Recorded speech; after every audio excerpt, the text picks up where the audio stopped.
Je pense, Ok. on vous Oui, laisse la parole. je pense que tu as réussi d'enregistrer. Ok, merci. Merci Pauline, merci Natacha. Je vais commencer. Ce qu'on a pensé pour ce webinaire, c'est de faire un sorte de shuffle. Donc, moi, je parle, puis Boyana prend la parole, puis je reprends la parole si ça vous va. Parce que comme ça, on va traiter chaque sujet de notre sujet plus grand, c'est la mobilisation étudiant et pouvoir politique en Serbie, dans une manière très large, j'espère. Pas seulement on va donner le contexte politique, mais aussi juridique, mais aussi social. Donc, tout d'abord, je voudrais vraiment vous remercier sincèrement, premièrement à Natacha, mais à vous aussi, pour l'invitation pour ce webinaire, et parce que c'est l'occasion pour nous aussi de partager nos réflexions sur la situation dans la Serbie, cela veut dire sur la situation politique actuelle en Serbie et les mouvements de protestation et les enjeux de l'état de droit et la démocratie de notre pays.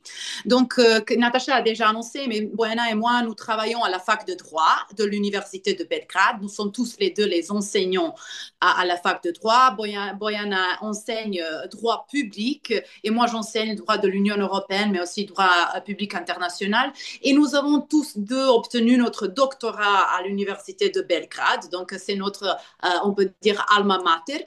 Mais moi, j'ai également soutenu ma thèse de doctorat en co-tutelle en France. L'année dernière, je pense.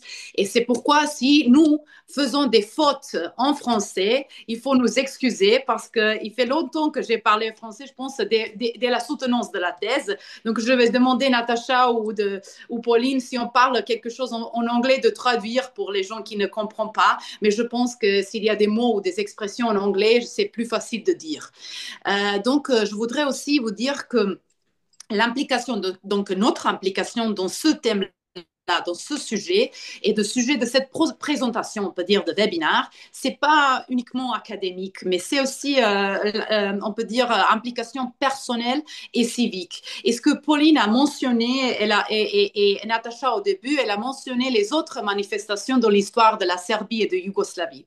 Et tenons compte que nous deux, Boyana et moi, nous sommes nés en 1989, nous avons témoigné et vécu les manifestations pendant les années 90, 98 et pendant 2000. Cela veut dire le 5 octobre 2000, la révolution démocratique contre le régime de Milosevic.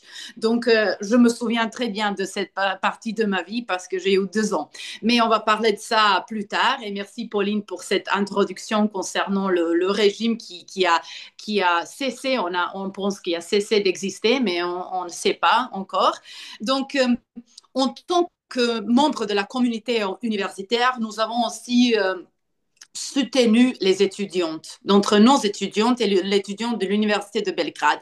Nous avons soutenu les revendications que Natacha a mentionnées au début, les demandes des étudiantes, même au début, au mois de décembre, mais aussi l'évolution de ces demandes pendant le temps. Et donc, nous avons pris parti aux manifestations tout en subissant nous-mêmes certaines mesures de rétorsion de la part des autorités.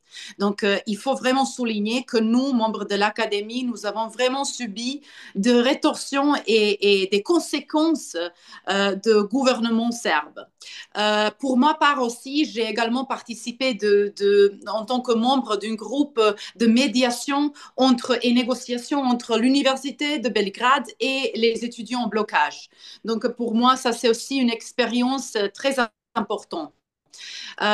Et par ailleurs, je voudrais aussi mentionner, avant que nous débutons, que Boyana et moi, nous avons eu au mois de juillet aussi l'occasion de présenter ensemble à Sarajevo, à Bosnie-et-Herzégovine, pendant une conférence internationale qui traite les mouvements sociaux et gouvernements illibéraux, on peut dire. On a aussi présenté notre sujet, notre recherche, je vais dire ça en anglais parce que c'est plus facile, c'est Youth Mobilization for Democracy and the Rule of Law. Et puis, on a traité Comparative Lessons from Student Protests in Serbia. Cela veut dire les leçons que nous avons appris jusqu'à ce moment-là en Serbie et quels sont, je peux dire, les liens avec les autres pays qu'on a déjà mentionnés, pas seulement au Balkan, mais l'Europe de l'Est. On a même traité les cas de Hongrie et Pologne. Donc, c'est pour nous vraiment un nouveau défi, mais aussi vraiment un plaisir de maintenant participer et partager avec vous en langue française au lieu d'anglais, que c'est d'habitude. Et je vais commencer avec les mots parce que Pauline a aussi elle a cité quelque chose que je vais aborder plus tard. Je vais commencer par les mots d'une étudiante de l'université de Novi Sad. Quand elle était demandée pourquoi elle participe aux manifestations et aux marchés, et même elle a pédalé jusqu'à Strasbourg, il a dit que les étudiants, ils veulent revenir aux racines de la démocratie sur lesquelles le pays Serbie était même fondé en 19e siècle. Donc, c'était aussi, on peut dire, motivation principale de tous les étudiants en général. Et je vais maintenant juste annoncer les points qu'on va aborder pendant cette présentation-là. Et puis, Boyana, elle va prendre la parole. Donc, je vais juste vous dire une courte introduction sur la tragédie, mais Natacha a déjà expliqué que la tragédie qui est survenue à la gare de Novi Sad, qu'elle a marqué un tournant politique majeur en Serbie. Mais ce qui est plus important, c'est que vous avez tous les deux aussi souligné qu'elle a révélé publiquement la capture de l'État. Donc, la capture de l'État en mettant en évidence la corruption et la négligence des procédures, pas seulement des passations des marchés publics et les projets d'infrastructure qui sont assez coûteux en faveur bien sûr des contrats lucratifs, mais aussi cette tragédie a mis en lumière le manque d'intégrité structurelle des institutions publiques, des autorités indépendantes, désormais largement occupées par des personnes issues des rangs du parti au pouvoir. C'est la partie qu'on a déjà parlé, le parti d'Alexander Vucic. Et en d'autres termes, la tragédie de Novi Sad est devenue un point de cristallisation, on peut dire, et la cristallisation de l'insatisfaction générale à l'égard du gouvernement en général, à l'égard de notre, pas la société, mais vraiment les autorités et le gouvernement serbe. Et le moteur de ces mobilisations, et ce que vous avez aussi mentionné, c'est la jeunesse universitaire, en particulier la génération Z, comme on dit. C'est intéressant parce que les générations s'est imposée comme la principale force sociale et morale de mouvement et ils ont porté un profond sentiment d'injustice, mais aussi la conviction, on peut dire, qu'il peut peut-être avoir un changement démocratique qui doit venir d'en bas. Cela veut dire de jeunesse, de l'université, de la société civile et des étudiants eux-mêmes.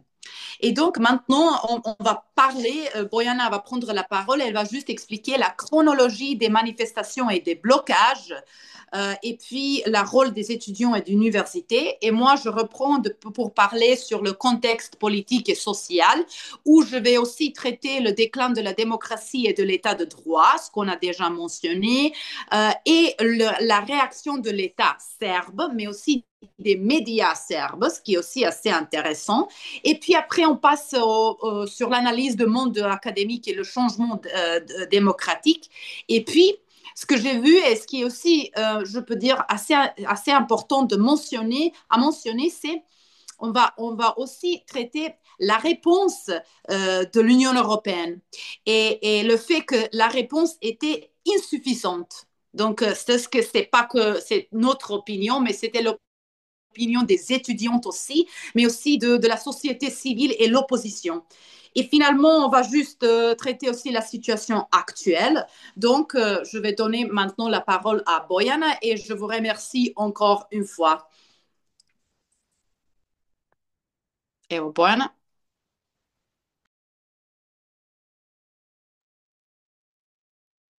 Bonjour, encore une fois, et merci tous les trois pour les mots introductifs. Euh, Comme Marie a déjà dit quelque chose de très important, que ce sujet n'est pas seulement quelque chose intéressant du point de vue académique et intellectuel pour nous, c'est un sujet qu'on vivons pendant presque un an. Donc c'est un sujet, notre positionnalité euh, nous fait vraiment, nous donne un point de vue vraiment spécifique. Je commence avec un peu de contexte. Au début, Natacha a vraiment bien expliqué les déclencheurs du mouvement étudiant. Juste pour élaborer un peu, donc, 14 personnes sont tuées sur coup et peu après une autre personne. Et donc, en total, 16 personnes sont tuées à cause de l'effondrement de l'avant de la gare ferroviaire à Novi Sad. Et une autre personne a été gravement blessée. Euh, Dans les jours qui ont suivi l'effondrement, il y a une inquiétude parmi les citoyens remettant en question l'intégrité et la légalité des travaux publics, ainsi que la surveillance de l'entretien des infrastructures publiques. Donc, on a déjà parlé de la corruption systémique en Serbie, qui est vraiment euh, quelque chose qui est au but de ce mouvement. Mais comme une chercheuse qui travaille dans le domaine du droit administratif et qui recherche les marchés publics, je peux vous dire que les problèmes avec des marchés publics, avec la manière dont les fonds publics sont dépensés, c'est vraiment problématique. C'est un problème endémique en Serbie. La réticence des autorités à divulguer les documents relatifs à la reconstruction, les déclarations contradictoires des fonctionnaires et l'information que l'ensemble des travaux a été attribué à un consortium chinois sans appel d'offres, qui est une tradition, qui est venue une tradition en Serbie, en référence à un accord intergouvernemental. On approfondit la perception que cette tragédie était le résultat d'une corruption endémique, comme j'ai déjà dit. En raison du manque de transparence entourant la reconstruction de la gare et de l'inaction des autorités publiques pour établir les responsabilités dans cette tragédie, des étudiants serbes ont commencé à organiser des commémorations pacifiques en hommage aux victimes, notamment une minute de silence pour chaque vie perdue. Au cours de l'une de ces commémorations pacifiques, le 22 novembre 2024, des étudiants et des professeurs de la faculté d'art dramatique de Belgrade ont été agressés physiquement par un groupe organisé lié au parti au pouvoir. En réponse à l'inaction de la police et du parquet, les étudiants de la faculté d'art dramatique ont organisé un blocage de leur faculté exigeant une réponse institutionnelle, arguant que cet événement était une preuve évidente de la corruption systématique et d'autres problèmes de la société serbe qui ne pouvaient plus être ignorés. Peu après, des étudiants d'autres facultés de tous les grands centres universitaires, donc à Novi Sad, à Niš, Kragujevac, dans certains nombres d'universités privées aussi, et même des lycées de toute la Serbie ont décidé de suivre leur exemple.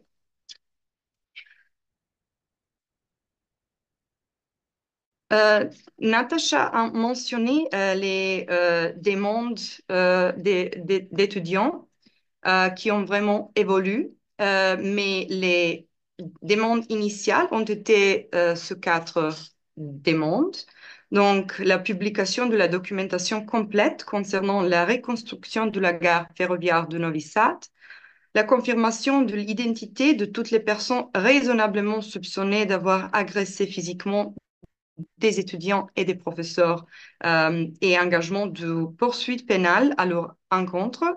En outre, le licenciement des personnes s'il est démontré qu'elles occupent une fonction publique.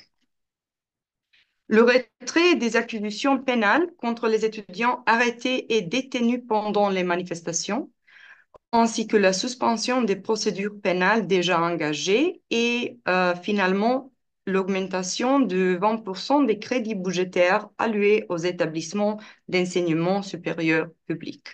Donc, comme on peut voir, en substance, leur demande concerne l'exigence de justice, une plus grande transparence du secteur public et des travaux publics, la responsabilité juridique, politique et morale, en particulier des fonctionnaires, le respect de l'état de droit et des institutions fonctionnant indépendamment de toute influence politique, ce qui devrait être le fondement de toute société démocratique.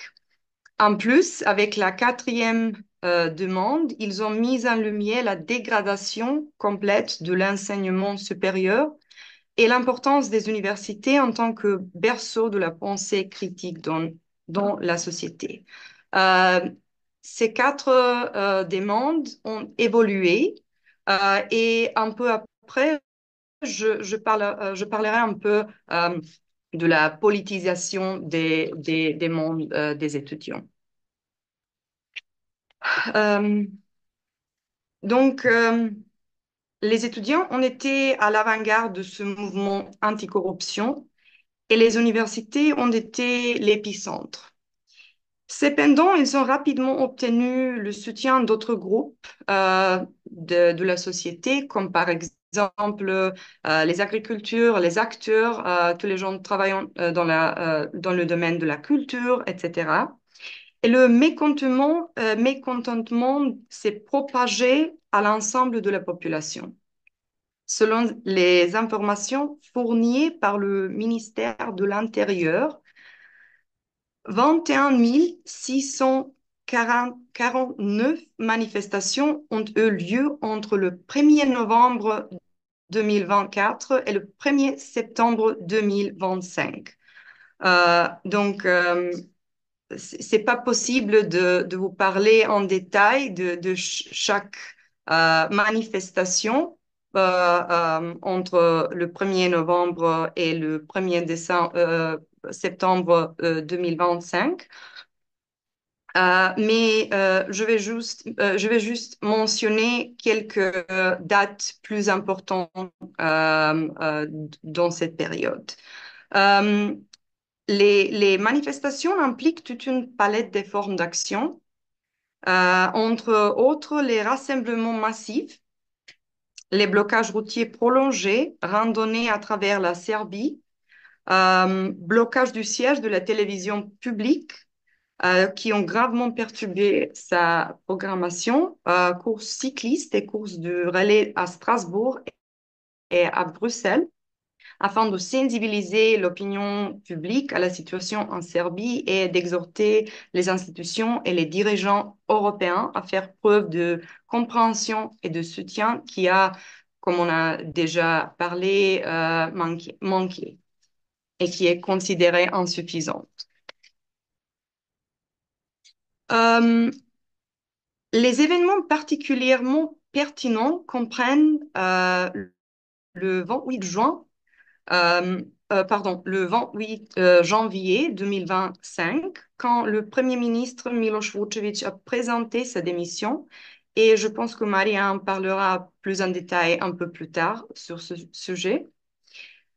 Après, le 15 mars 2025, la plus grande manifestation qui a connu la capitale serbe depuis des décennies, à 19h11, pendant la commémoration de 15 minutes du silence pour les victimes de Novi Sad, une déflagration a provoqué une vague de panique et une enquête a été ouverte sur l'usage possible d'un canon à son par les forces d'ordre, une arme interdite en Serbie.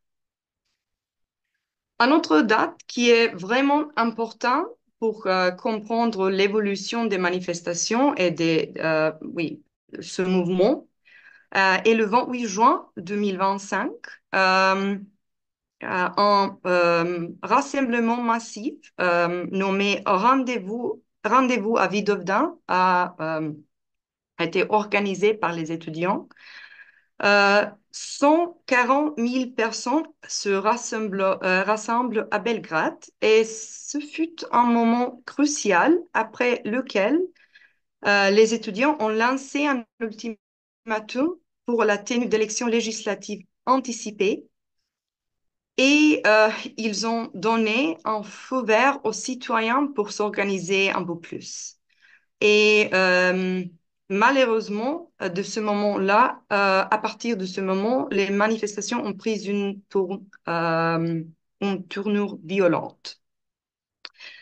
Euh, la période entre le 28 juin et pendant juillet a été caractérisée par le renforcement de la répression par la police et des tentatives d'intrusion et une violation de l'espace universitaire. Et ça, c'est un exemple particulièrement choquant de la répression qui a eu lieu le 3e juillet. Euh, la gendarmerie a pris d'assaut la faculté de droit où Maria et moi travaillons. Ce faisant, elle a violemment enfreint la statut du campus euh, pendant des manifestations pacifiques. Donc, c'est vraiment quelque chose qui a profondément changé le cours notre point de vue, la sensation qu'on a eue après.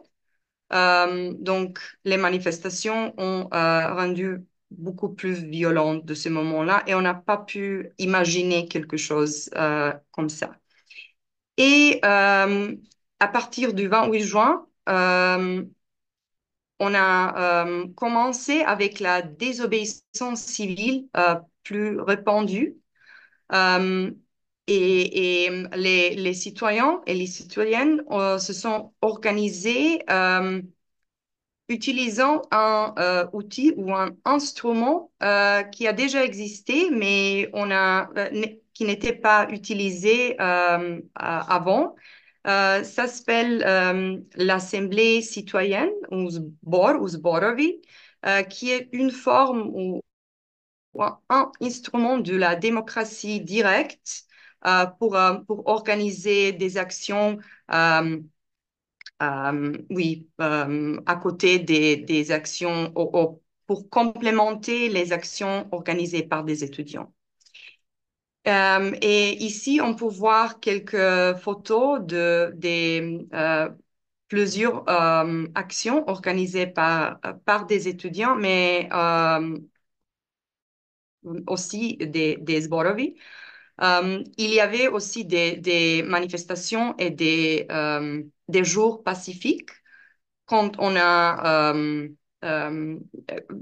on a eu une impression que c'est un jour normal pendant l'été, mais en même temps, d'un autre côté de la ville, par exemple à Belgrade ou des autres villes de la Serbie, on a eu des manifestations plus violentes. Donc c'était le fin de juin et juillet ont été vraiment intensifs ici à Belgrade, particulièrement à Belgrade, mais dans toute la Serbie aussi. Euh, Quelques mots sur la réaction de l'État et des médias. On a déjà donné quelques exemples de la répression avec la gendarmerie qui a rentré de la faculté de droit et j'ai déjà mentionné que les manifestations ont été plus violentes après le 28 juin, mais euh, je crois que c'est important de dire que le contrôle des médias et restriction à la liberté d'expression et campagne de dénigrement des protestants, des manifestants est une euh, stratégie clé utilisée par le président et par le parti en pouvoir. Donc, les manifestants ont été et sont toujours dénigrés et étiquetés comme des terroristes. À plusieurs reprises, des étudiants ont été percutés par des voitures qui ont foncé dans des manifestations pacifiques avant qu'ils ne bénéficient finalement de la protection de la police. Lors d'un incident, une étudiante de Novi Sad a été si violemment battue qu'elle a eu de la mâchoire disloquée. Et ça se passait avant de la démission, le soir, la veille de la démission de Premier ministre. Dans un autre cas, des étudiants et leurs parents ont reçu des appels de l'agence serbe de sécurité et les invitant à participer à des discussions amicales après avoir parlé ouvertement de corruption et des autres illégalités et après avoir montré leur euh, euh, euh, après avoir critiqué le pouvoir et le président ouvertement. Le directeur de la faculté de philosophie de Nice a été blessé lors d'une attaque au couteau en plein jour et le président de l'université de Belgrade et encore le directeur de notre faculté ont fait l'objet des poursuites pénales pour abus de pouvoir présumé simplement pour avoir soutenu les étudiants et le personnel universitaire. Et ce sont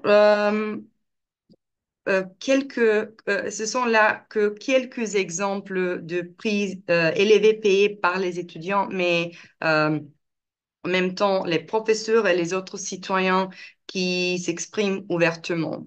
Et encore un exemple ou une réaction de l'État plus bizarre, je dirais, mais en même temps plus perfide, est le fait de reproduire chaque geste ou chaque action des manifestants d'une manière perverse et ridicule. Une réflexion des blocages universitaires et un campement de temps qui a été installé dans le parc devant la résidence présidentielle, ainsi que devant le bâtiment de l'Assemblée nationale en plein centre de Belgrade. Les personnes qui occupent les temps étaient mobilisées par le gouvernement, euh, euh, payées par le gouvernement, le parti au pouvoir. Euh, Ces gens, péjorativement appelés ou connus comme tchati, se faire passer pour des étudiants qui veulent étudier. Et le campement, désigné comme Tchatiland, est associé à des manœuvres politiques et à des tentatives de contre-mobilisation. Ils sont toujours installés dans le parc Pionnier et devant l'Assemblée nationale. Et on doit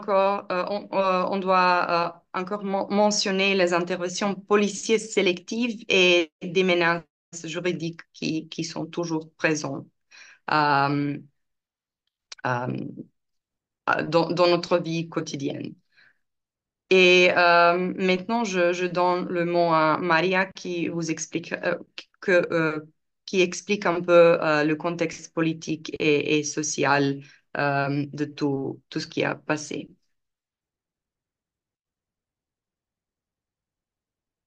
Merci, Boyan.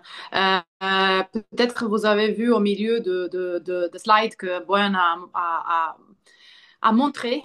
Vous avez vu ce parc qui est maintenant bloqué par les étudiants qui veulent étudier.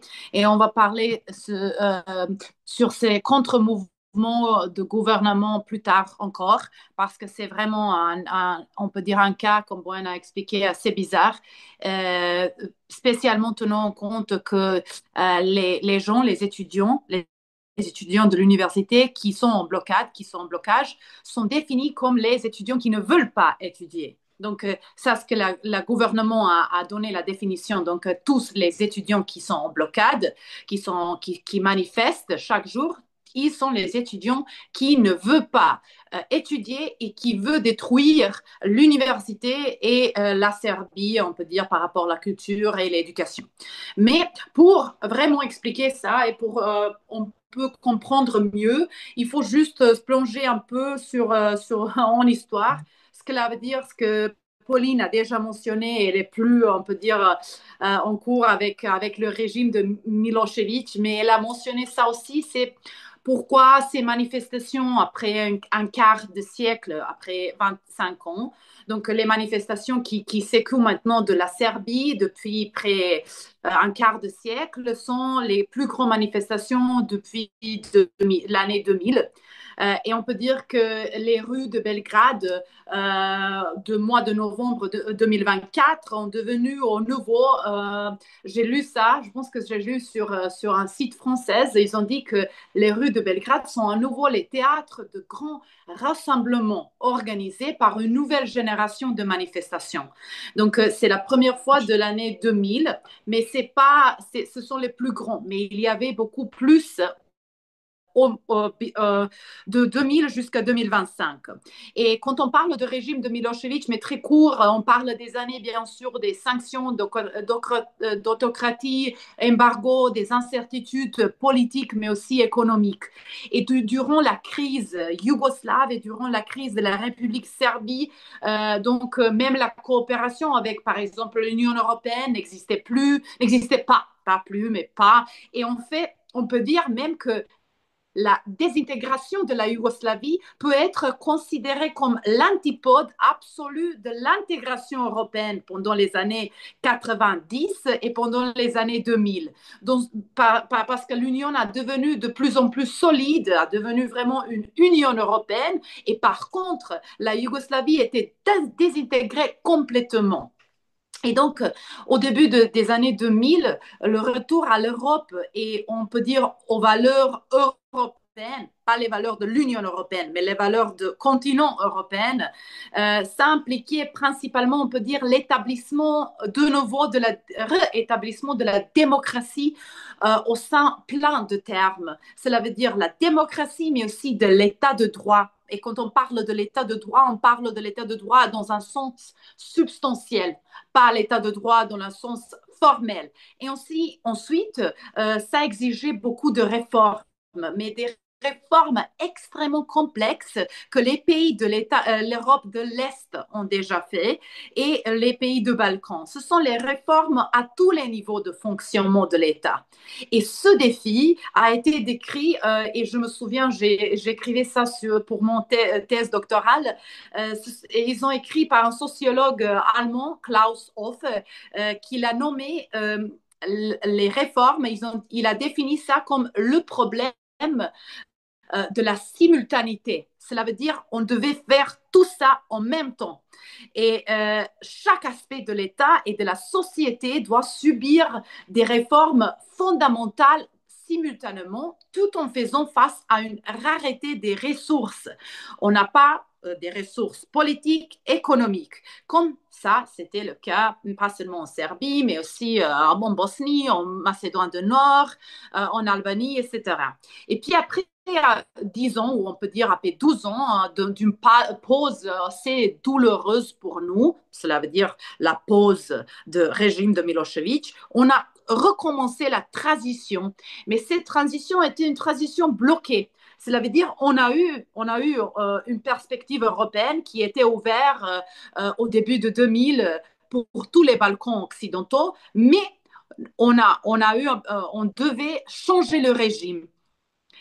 Et c'est pourquoi l'année suivante, cela veut dire l'année 2000, à la République de Serbie, c'était l'année assez marquante parce que c'était marqué par des changements démocratiques et ce qu'on appelle maintenant la révolution démocratique du 5 octobre 2000. Et aussi, je pense que la chute de Slobodan Milosevic en octobre 2000, c'était la clôture de 13 ans vraiment tumultueux. Mais ce n'était pas la fin. Donc, c'était vraiment le début de rétablissement de la démocratie et le début de vraiment bâtir un état de droit, mais vraiment un état de droit en Serbie. Et on a pensé, parce qu'on a eu un nouveau premier ministre démocratique, cela veut dire Zoran Djindjic, que la Serbie deviendra un pays européen démocratique et que la Serbie a vraiment, et c'était vrai, la Serbie a commencé de se lutter pour les changements démocratiques. Et ce que Zoran Djindjic, avant d'être assassiné, a dit, il a dit que nous devons vraiment trouver une solution pour la Serbie, principalement en trouvant notre place en Europe et non vraiment changer notre histoire qui était assez douloureuse. Mais, comme j'ai déjà mentionné, il était assassiné et puis après, on peut parler des années 2010 jusqu'à maintenant où on a réintroduit les partis de la formation Milosevic qui sont revenus au pouvoir en 2008. C'est la partie socialiste qui est venue dans le cadre d'un gouvernement de coalition en Serbie. Et de plus, en 2012, ancienne ministre de Slobodan Milosevic, Aleksandar Vučić, qui est maintenant président, en 2012, il a devenu ministre de la Défense. Donc encore, après, on a répété l'histoire. Et depuis 2012 jusqu'à ce jour-là, Aleksandar Vučić a resté au gouvernement jusqu'à son élection de la présidence à 2017. Pourquoi je mentionne ça? Parce que il faut comprendre que la situation politique et sociale complexe a ses racines au parti qui était en pouvoir en même temps que le régime de Slobodan Milosevic. Nous n'avons pas changé. Seulement, il y avait une courte période depuis de 2000 jusqu'à 2008 où on a vu un changement vraiment démocratique. Mais après ça, tout s'est répété. Et au cours de la dernière décennie, cela veut dire depuis 2017 jusqu'à 2025, l'état de la démocratie en Serbie s'est progressivement, mais vraiment continuellement détérioré.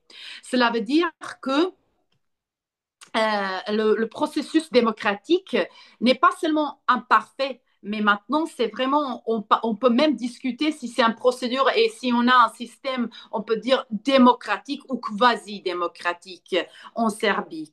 Et c'est pourquoi, dans ce discours de ces partis, je me concentre sur ça, sur la liberté d'expression et les libertés des médias, sur les médias qui sont aussi contrôlés par le régime, sur la justice, spécialement sur la justice parce que c'est étroitement lié à tous les autres sujets qu'on va analyser ici. Et je vais aussi mentionner que c'est aussi intéressant que la régression démocratique est vraiment accélérée après que la Serbie est devenue le pays candidat pour être le membre de l'Union européenne en 2012 et après que la Serbie a ouvert les négociations en 2014. Maintenant, donc dans les dernières 5 ou 10 ans, on peut dire que la Serbie est maintenant dans un régime hybride qu'on appelle dans l'académie stabilocratie, on peut aussi même dire la démocratie illibérale. C'est aussi, imaginez-vous, comme on appelle Hongrie sous le régime de Orban, mais aussi Hongrie est aussi appelée comme une dictature de façade, mais maintenant on peut dire que selon les résultats de Freedom House et les autres que je vais vous lire, on peut aussi discuter si la Serbie a devenu ça aussi. Donc, pourquoi je mentionne ça? Parce que contrairement aux attentes, même des gens qui ont travaillé sur les négociations de la Serbie avec l'Union européenne et avec les gens de l'académie, la Serbie a régressé. Et elle a régressé après avoir obtenu le statut de candidat. Et ça, pour nous, est si important de comprendre pourquoi. Et donc, afin de comprendre la vague actuelle qui on a déjà mentionné, c'est la vague actuelle de la contestation et des manifestations des étudiants, mais aussi des citoyens de la Serbie. Il convient aussi de replacer, de mentionner les autres manifestations et les autres protestes et de mouvements qui s'inscrivent dans une même dynamique de résistance civique. Et pourquoi? Parce qu'il illustre le profond malaise démocratique, le malaise et le désenchantement progressif des citoyens dans la République de Serbie, et on peut dire même l'érosion de l'état de droit. Et pourquoi plus? Parce que c'est pas la première fois dans les, je sais pas, en 2020 ou 2022 que les citoyens sont turés pour manifester. Donc c'est pas la première fois. Je vais juste mentionner quatre les plus importants événements. Le premier est les manifestations 1 sur 5 millions ou 1 out of 5 millions.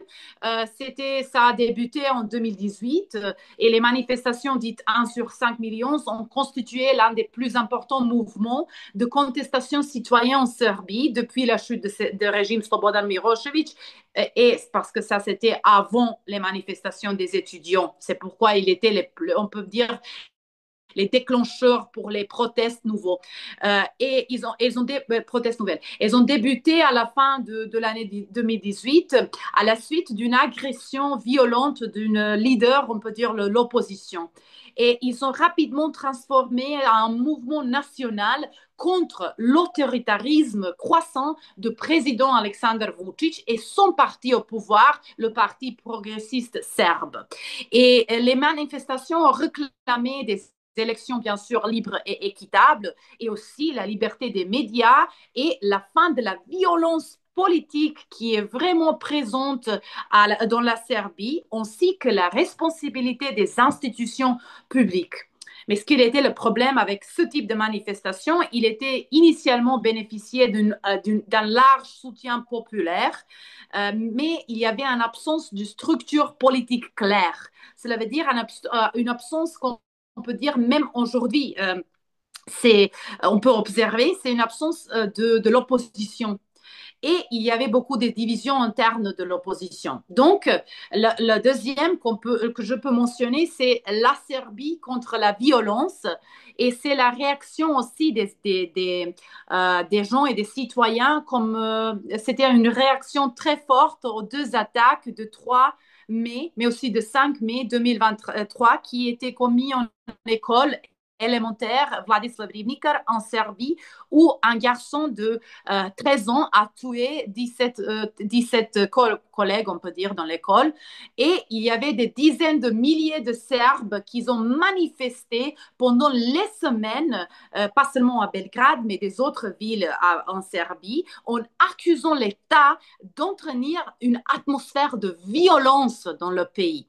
Et il était aussi les manifestations de la Serbie contre la violence étaient aussi contre la dictature, bien sûr, parce qu'ils ont dit que le régime a devenu autocratique. Puis, les manifestations, les troisième manifestations qui sont encore relevantes sont les manifestations contre Rio Tinto. Ça, c'est aussi important de mentionner parce que ça c'est une des priorités même aujourd'hui pour les citoyens. En juillet 2024, une série de manifestation environnementale a éclaté. Pourquoi? Parce qu'il y avait un projet minier de Jadar et ce projet était soutenu pas seulement par le gouvernement serbe, mais aussi soutenu par l'Union européenne. Donc, ce projet était proposé par la société anglo-australienne qui s'appelle Rio Tinto et ce projet visait à développer le plus grand mine de lithium d'Europe dans la région Jadar, c'est la région de l'ouest de la Serbie, la région, on peut dire, le plus fertile. Et il a suscité une vraiment forte contestation publique, même aujourd'hui, en raison des risques environnementaux, mais aussi la perception d'une exploitation économique et géopolitique par le pouvoir et par le gouvernement serbe. Et en 2024, mais aussi en 2025, la réhabilitation de la licence d'exploitation de Rio Tinto a provoqué une nouvelle vague d'indignation et des manifestations, pas seulement par les militants écologistes, mais aussi par les citoyens, parce qu'ils voulaient vraiment défendre le vallée fertile de Yadar, mais aussi ils voulaient défendre les ressources naturelles et l'écosystème serbe plutôt que de privilégier, ça c'est important parce que c'est lié aux questions démocratiques, c'est de privilégier des gains économiques à court terme des entreprises qui sont liées à gouvernement serbe et la gouvernement serbe et les autorités. Et puis, nous venons maintenant des élections en Serbie. Les élections en Serbie en 2023 étaient même mentionnées dans la résolution du Parlement de l'Union européenne. Pourquoi? Parce que si vous regardez les élections 2023, il y avait, on peut dire, de niveau, on parlait des élections de niveau de faible niveau de débat politique, mais aussi les médias étaient complètement les médias qui couvrent des candidats qui sont les candidats de partis au pouvoir. Et la couverture médiatique était largement dominée par les partis au pouvoir, pas seulement de présidents, mais aussi des autres. Et les observateurs de Conseil d'Europe, mais aussi de OSCE, ils ont également relevé de nombreux de cas d'insultes publiques contre l'opposition, mais aussi des journalistes qui ont critiqué l'État et qui ont critiqué la partie au pouvoir.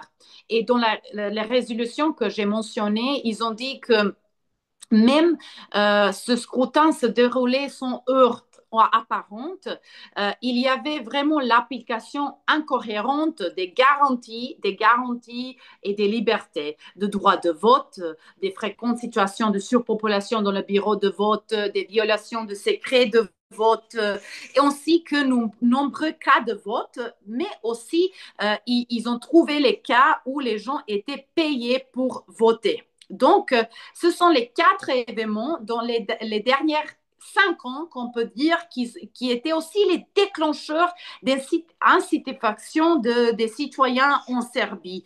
Et ils ont aussi, on peut dire, les déclencheurs de mouvements civiques. Et donc, bien que le mouvement était bénéficié d'un vraiment soutien civique, je pense que ce mouvement des étudiants est le mouvement le plus important et on va discuter plus tard pourquoi.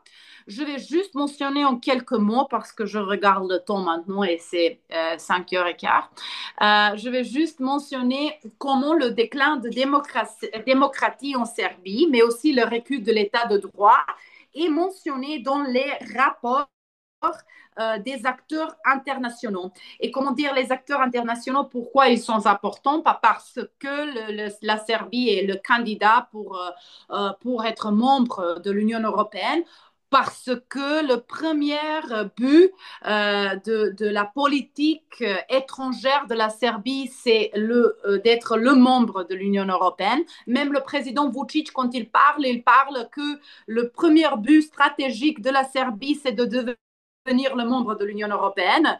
Et c'est quoi de devenir le membre de l'Union européenne? C'est de respecter les valeurs de l'Union européenne, les valeurs qui sont protégées de l'article 2 et l'article 7 dans le traité de l'Union européenne. Et est-ce que nous faisons ça? Non. Quand je dis nous, cela veut dire la Serbie et les représentants de la Serbie, cela veut dire le gouvernement.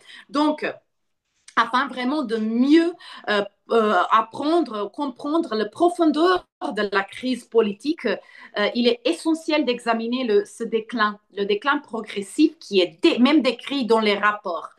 Et je vais juste lire 3-4 phrases qui sont mentionnées dans le rapport, par exemple le dernier rapport de progrès de l'Union européenne. Ils ont mentionné, et pourquoi j'ai choisi ces phrases-là, ces extraits-là et les paragraphes, parce qu'ils ont lié la tragédie à Novi Sad. Ça, c'est la corruption et la dépendance et l'impartialité du pouvoir judiciaire. Donc, en ce qui concerne la dépendance et l'impartialité du pouvoir judiciaire, on peut dire qu'il doit être encore renforcé. Toutes les juridictions, même en première instance, mais aussi les juridictions supérieures. Aussi, c'est mentionné que la qualité de la justice doit être accrue, que la responsabilité du pouvoir judiciaire doit être améliorée et que la Serbie doit remédier aux faiblesses contestées, et ça important dans l'enquête et la poursuite des affaires de corruption de haut niveau, notamment en ce qui concerne la qualité de la collecte et la présentation des preuves, ainsi que les risques d'ingérence politique. Donc, la cadre juridique de la lutte contre la corruption, oui, c'est en place, mais c'est pas, je ne sais pas si vous pouvez. La cadre juridique est en place, mais doit être vraiment implémenté. Donc, pas seulement renforcé, implémenté. Et en ce qui concerne, bien sûr, les libertés d'expression et la liberté des médias, on peut dire qu'il y avait vraiment beaucoup de cas de menaces, d'intimidation, même y compris les femmes journalistes. Euh, Encore, ce qui est important de mentionner, c'est que l'année dernière, on a eu pour la première fois le rapport sur l'état de droit issu par la Commission européenne, mais d'habitude, c'est issu pour les pays de l'Union européenne, mais soit pour les pays candidats aussi. Et pour la Serbie, c'est dit le suivant.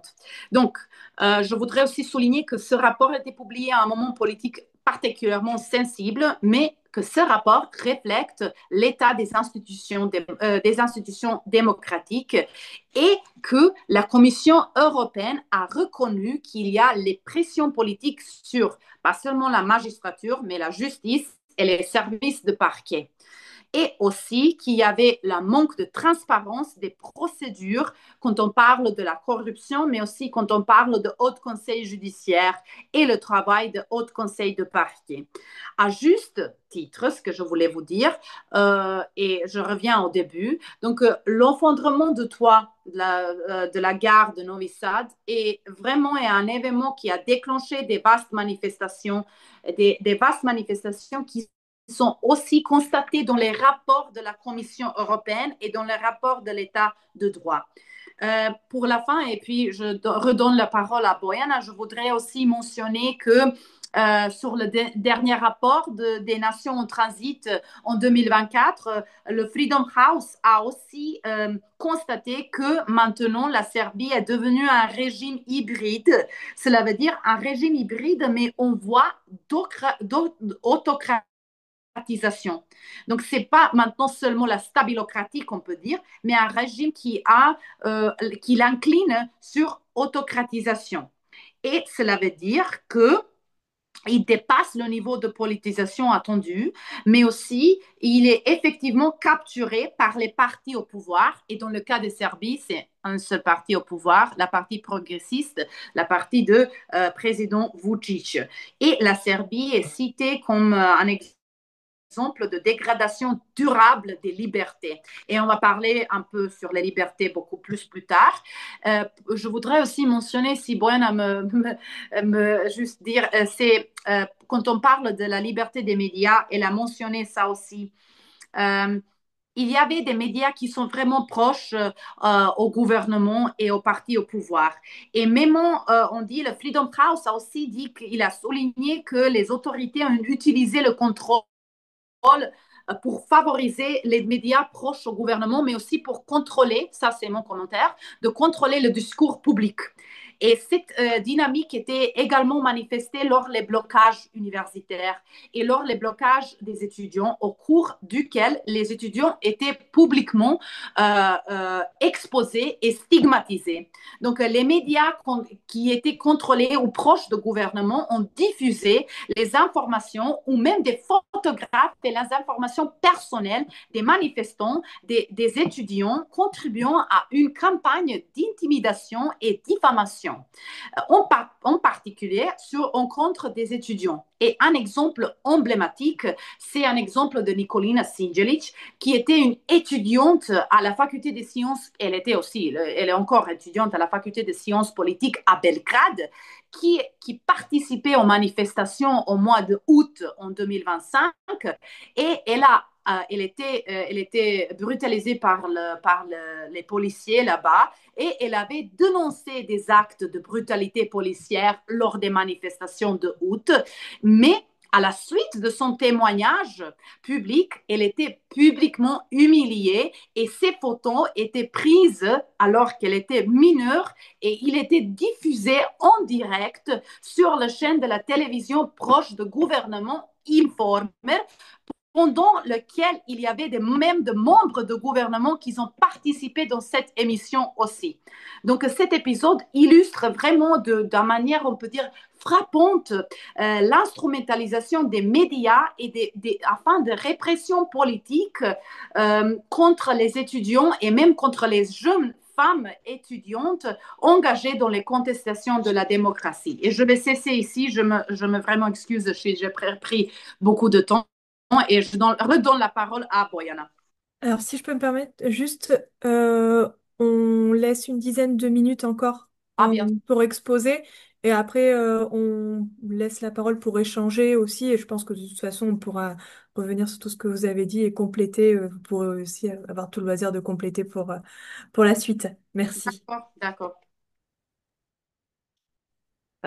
Merci à Maria.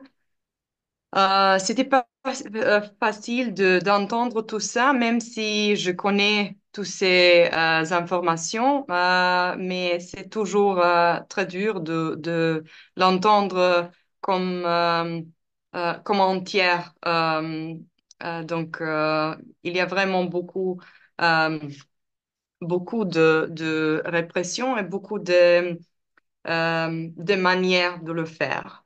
Maintenant, je vais parler un peu du rôle des étudiants et des universités et les relations entre les professeurs, les enseignants et les étudiants qui ont vraiment et profondément changé pendant presque un an. On peut poser la question aujourd'hui, c'est quoi le rôle des universités dans une société démocratique? Est-ce qu'on doit reconsidérer le rôle des universités et notre part de la société et de la démocratisation de la société. Donc, au début, j'ai mentionné la quatrième demande des étudiants, qui est particulièrement importante pour nous en tant que membres de la communauté académique, car elle a démontré la nécessité aux gens de, comme j'ai déjà dit, reconsidérer le rôle des universités dans une société démocratique. Euh, Depuis plus de 11 mois, les universités serbes et l'ensemble de la communauté universitaire ont été au cœur d'un mouvement anticorruption et on a déjà entendu que les conséquences ont été vraiment frappantes et que la communauté universitaire et les universités aussi ont été exposés à des pressions et des mesures de représailles de la part des autorités publiques. On a beaucoup parlé du gouvernement, mais tout le temps, je pensais, c'est le gouvernement, mais même les autorités publiques, le gouvernement, ce sont euh, euh, il y a un an, il y a une personne devant toutes ces mesures et toutes les décisions prises par le gouvernement et les autres autorités publiques. Euh, euh, Outre les persécutions politiques et physiques, même les menaces de viol que Maria a mentionné et la criminalisation des membres de la communauté universitaire que j'ai déjà mentionné, la diffamation médiatique et les graves violations des droits humains.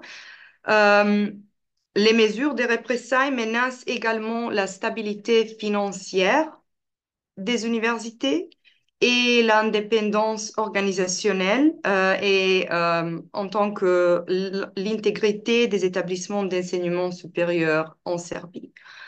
J'ai déjà mentionné la violation du statut du campus de la faculté de droit.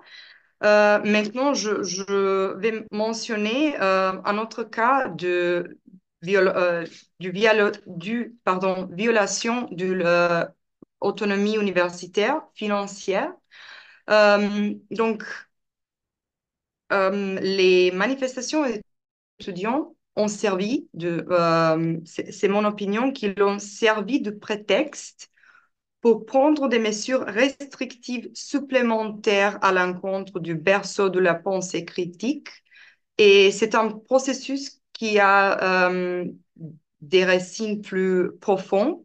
Et comme déjà dit, je crois que les manifestations ont servi seulement comme un prétexte pour continuer sa politique répressive vis-à-vis des universités.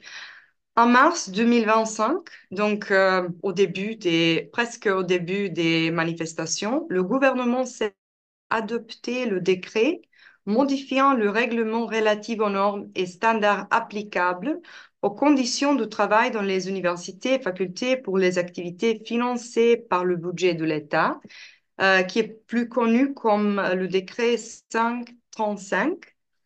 Le décret a radicalement modifié les normes relatives à la répartition du temps entre les activités d'enseignement et de recherche scientifique, favorisant ouvertement les premières.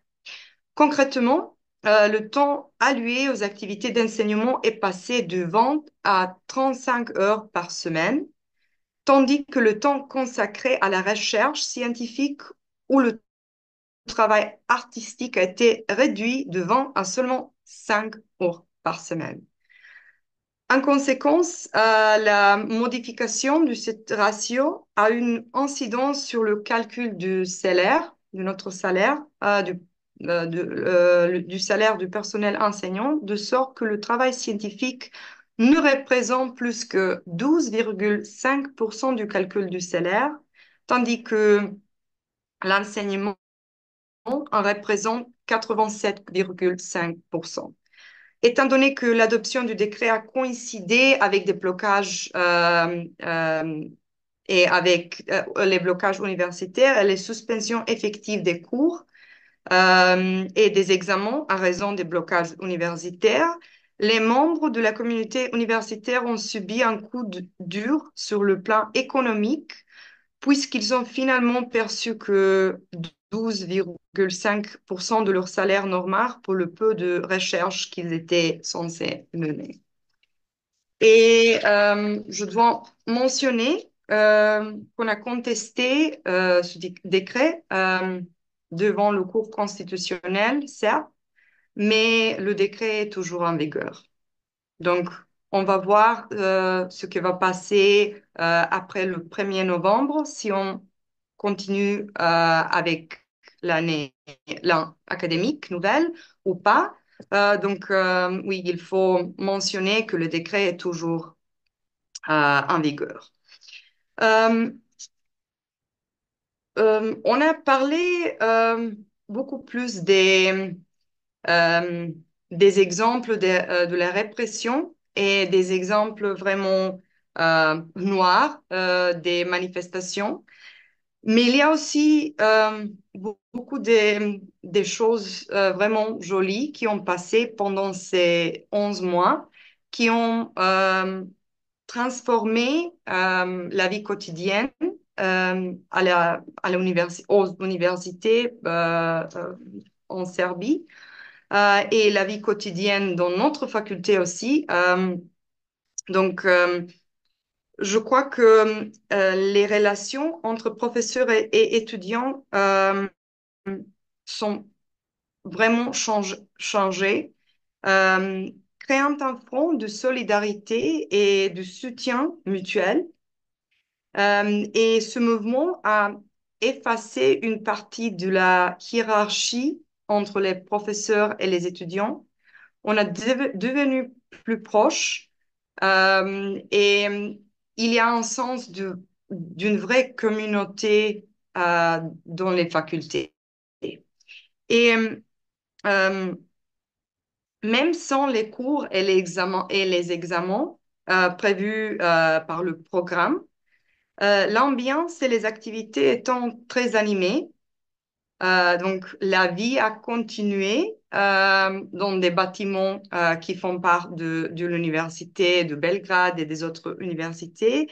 Les étudiants ont organisé plein de conférences des soirées thématiques, des débats avec leurs professeurs, avec des acteurs, des athlètes. On a mentionné Novak Djokovic, il n'a pas venu sur notre faculté, mais il y avait des autres athlètes qui sont venus pour soutenir les étudiants et pour parler sur un sujet euh, euh, thématique. Euh, et d'une certaine manière, les étudiants ont popularisé leurs disciplines respectives en s'appuyant sur elles de manière créative afin de préparer leurs actions. Et on a ajouté un film préparé par les étudiants de la faculté d'art dramatique qui illustre parfaitement ce que j'ai dit et je suggère qu'on regarde ce petit film qui ne dure pas beaucoup de temps. Alors, ce que je vous propose, c'est on regarde le film et après on passe, on ouvre la discussion.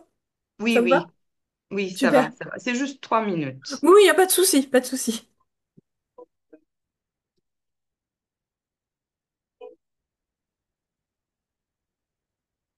Kad je jedna gruba reč ko vrata teška se otvori se.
Maria m'a écrit et elle m'a dit que c'était pas possible d'entendre le vidéo.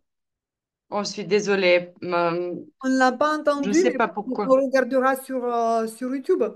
On a vu les images qui sont extrêmement fortes en fait, quand on voit cette mobilisation et cette solidarité aussi entre les étudiants. Mm. Et je crois, je voulais juste ajouter que euh, la créativité des étudiants est ce genre de organiser leur action et de partager leur vie quotidienne dans de la faculté, à la faculté est crucial pour obtenir plus que la population soutient ou continuer de soutenir les manifestations.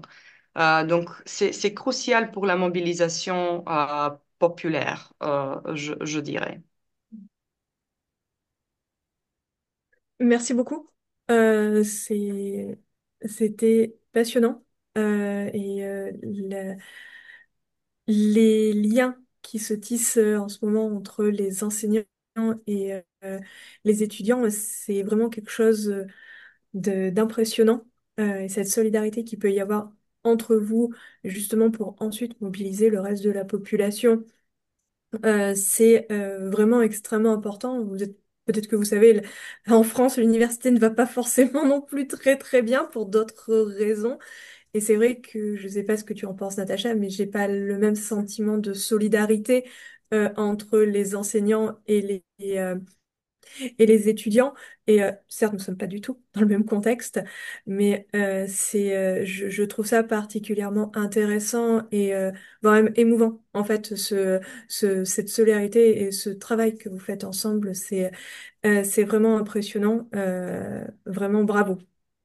Euh, Je pense qu'il y a même, vas-y. donc j'ai eu l'occasion de prendre un stage pendant certains étudiants et ils m'ont dit à la fin du stage qu'ils ont découvert en fait l'autre partie de notre activité qui est une activité qui est une partie extrêmement importante, c'est-à-dire la recherche et qu'ils n'avaient même pas conscience en fait de l'existence de cette partie. Et je pense que justement ces moments-là me permettent de se connaître, de mieux se connaître. Mais mis à part cette solidarité-là, ce qui est justement mis en valeur, c'est la participation, c'est un changement de pédagogie, tout simplement aussi. Donc ce que vous vivez, c'est un changement de pédagogie parce que vous avez vu que, vous avez dit que mais les étudiants, en fait, c'est eux-mêmes qui décident d'organiser des conférences avec des professeurs, avec des représentants du monde socio-professionnel. Et contrairement à ce que l'on pense, ces rencontres-là, en fait, participent donc du processus de formation en fait des futures générations de juristes ou d'autres professions.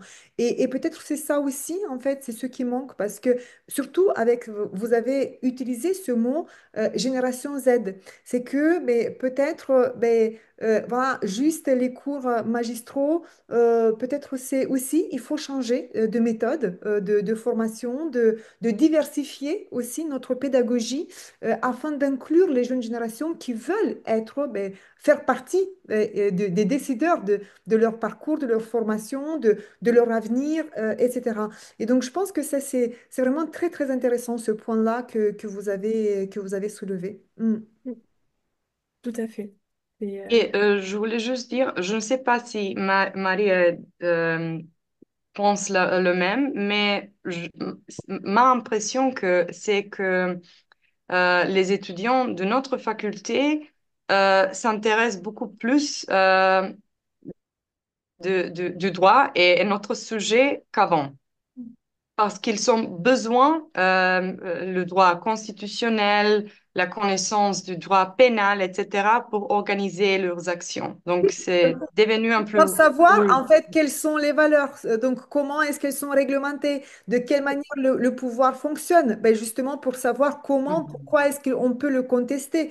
Et par la suite, le volet pénal. Mais bien évidemment, justement, c'est l'une des questions en fait que je voulais vous poser. C'est-à-dire que Maria a mentionné donc, le fait que les manifestants sont qualifiés en fait par le pouvoir public de terroristes. Donc là, la question qui se pose, parce que là, c'est un... Donc, un délit extrêmement grave en réalité. Je pense qu'en Serbie, c'est comme un peu dans tous les autres pays de l'Est, c'est qualifié de crime. Donc tout dépend du degré en fait de gravité du crime.